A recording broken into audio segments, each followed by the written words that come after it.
Recently, Nigeria's President Bola Ahmed Tinubu dispensed with a lot of presidential pardons and clemency according to his presidential clemency and pardons prerogative.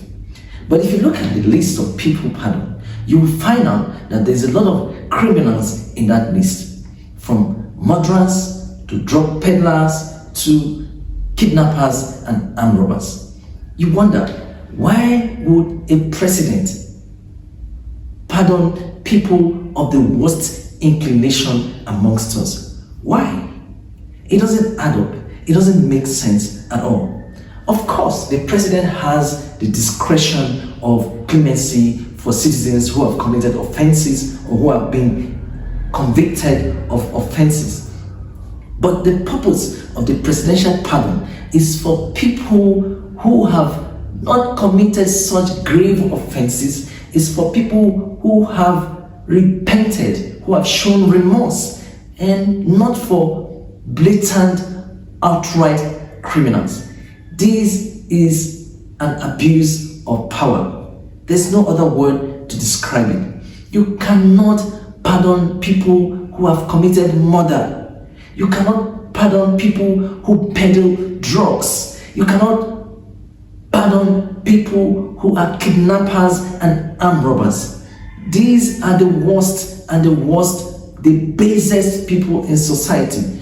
These are not the kinds of people for whom the prerogative of the clemency element was created.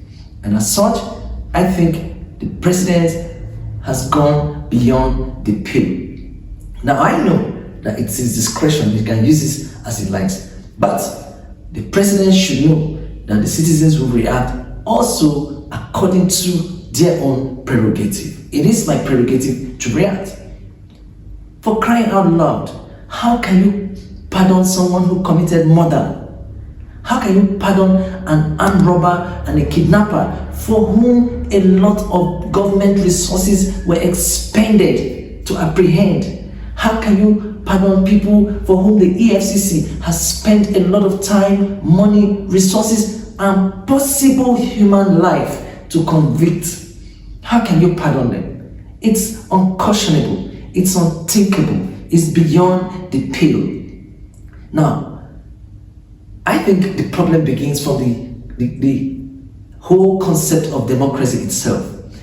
Yeah, I like democracy. I think it's a wonderful form of government. But democracy makes certain assumptions that are dangerous. It assumes that everybody has good character content. It assumes that everybody has good intention. It assumes that everybody in society has integrity. No, they don't. Some people are criminals, and these people do not deserve to get into public office.